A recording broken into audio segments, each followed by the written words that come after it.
Congressman Tom Malinowski of New Jersey is one of the co-sponsors of that bill. He joins me now. Congressman, thanks for coming back on the show. What is it that you and Representatives Susan Wild and Sean Casten are proposing to do? What consequences does your bill want to impose on the Saudis? Well, specifically, the bill just requires a withdrawal of U.S. troops from Saudi Arabia in 90 days. It is a carbon copy of a bill that Republicans in the U.S. Senate introduced in 2020, when Saudi Arabia was also manipulating the price of oil to hurt the United States, but in the opposite direction. They were trying to drive the price of oil and gas way down to put American drillers out of business. And President Trump was upset about that, as you would imagine. He actually got some of his friends in the Senate to introduce this precise bill, got on the phone with MBS and said, you are going to cut oil production. And within 10 days, the Saudis did exactly that. And so we introduced this bill. I'm trying to give Joe Biden ammunition to take a slightly tougher approach to the Saudis over the coming weeks, and hopefully we'll see results. So let me just be clear, Congressman. The Saudis murdered Jamal Khashoggi and dismembered his body. They bombed and starved the people of Yemen, and they've been funding extremist groups worldwide for decades. But only when gas prices go up, that's when the United States Congress decides to punish them. That's where the United States government takes the big stand on Saudi Arabia over gas prices, not over human rights or murder. Well, I would have taken the stand a long time ago, not just over the Khashoggi murder and Yemen, but because I think it's long past time that we started acting like the superpower, not the sucker, in this relationship with Saudi Arabia.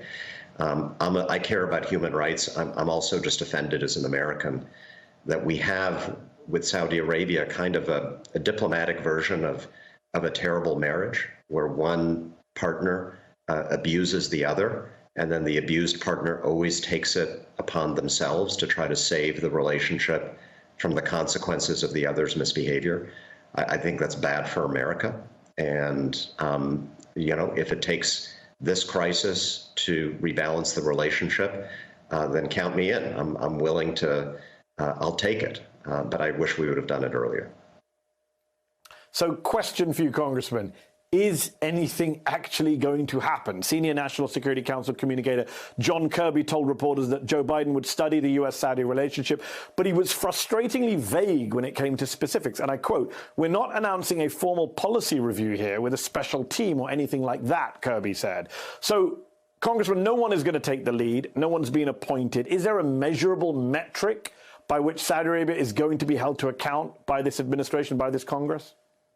You don't need a special team. You don't need a review. We have a president and national security advisor, a secretary of state, and they've made it very clear that Saudi Arabia should face consequences for this decision. We have leading members of Congress who are telling the administration that we would absolutely support such a step. There's no reason, in my view, why the president can't start taking some actions right now. If that doesn't happen and we don't see movement in the Saudi position, Congress is back after the election, and we will take it upon ourselves to act. But 6 months from now, a year from now, if you come back on the show, what would you want to point to say, look, we held Saudi Arabia to account? It's not so much the accountability, but the result. I want to make sure that we have a different balance in this relationship with Saudi Arabia, where we have established that we are a superpower, that they cannot protect themselves without us, and they cannot take us for granted anymore. I want them to play a more responsible role right now in helping us manage global energy markets at a time when Russian oil is off the market, when we're trying to enforce these sanctions against Russia, when we're trying to protect consumers in the United States and Europe. They need to be helping us rather than hurting us in that effort. That's where I want to be in 6 months. That's where I want to be in 1 month. So Congressman, as you and your colleagues threaten consequences for Saudi Arabia over this gas price decision, the Saudis aren't sitting quietly or standing idly by. I want to play to you a video from a Saudi prince and get your reaction on the other side. Any anybody that challenges the existence of this country and this kingdom, all of us, we are projects of jihad and martyrdom. That's my message to anybody that thinks that he can threaten us. According to Saudi human rights activist Abdullah Al-Awd, those chilling words came from a Saudi prince, a tribal leader and influential grandson of the founder of Saudi Arabia, named Saud al-Shahlan. What is your response to what he had to say? Sounds like a threat.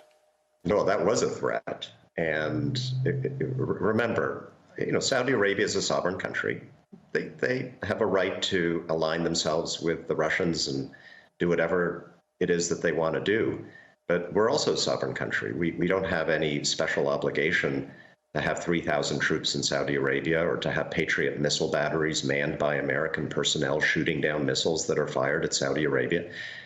That's something we can withdraw. In fact, I know a country that could use some of those Patriot missiles right now, and that is Ukraine. So, look, the Saudis need to make a choice here.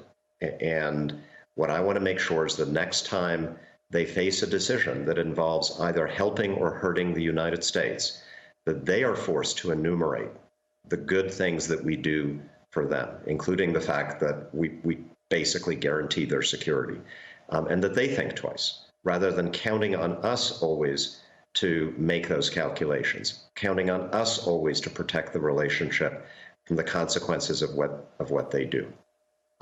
I want it to be a much healthier relationship, actually, and right now, it absolutely is not.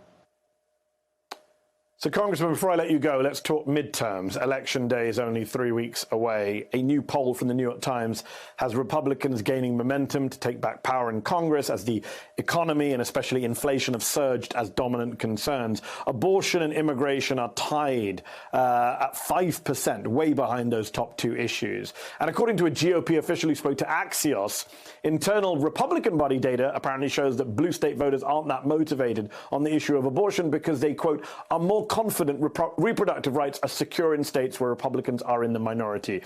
Do you feel the abortion issue isn't as big as it was maybe a few weeks ago, even among the voters in New Jersey, a blue state? Do you buy that argument? No, I don't. And first of all, it's not abortion versus inflation. Both of these issues have been and remain the top issues on the minds of voters in certainly my state, my congressional district. But here's the simple fact. Republicans do not have a plan to fight inflation. They have no idea what they would do. They proposed absolutely nothing, but they do have a very concrete plan to ban abortion. If they get the majority, Kevin McCarthy, their presumptive speaker, has said they will pass a national abortion ban that will override the laws of the state of New Jersey and other states where women's rights are still protected. So they got nothing on the economy, whereas Democrats are actually trying to do something on supply chains, on cost of living, on the cost of health care, the cost of prescription drugs. And at the same time, they do have something in store for us on banning a woman's right to choose throughout the 50 states of this country. Do you believe Democrats should be talking more about the economy and challenging the Republicans more on the economy in the way that you just said, as Senator Bernie Sanders and others have said in recent days? Absolutely. Again, it's not one or the other. It is both. Democrats actually have a message and a plan and a record on the economy. The Republicans, I mean, the only thing that I've heard from the House Republican leadership that they might actually do if they take the majority on the economy is to shut down the U.S. government again, to force cuts in Social Security and Medicare. That's not what most of my voters concerned about the economy want to see happen. So we should absolutely be playing offense on that. On that note, we will have to leave it there. Congressman Tom Malinowski, thank you so much for your time.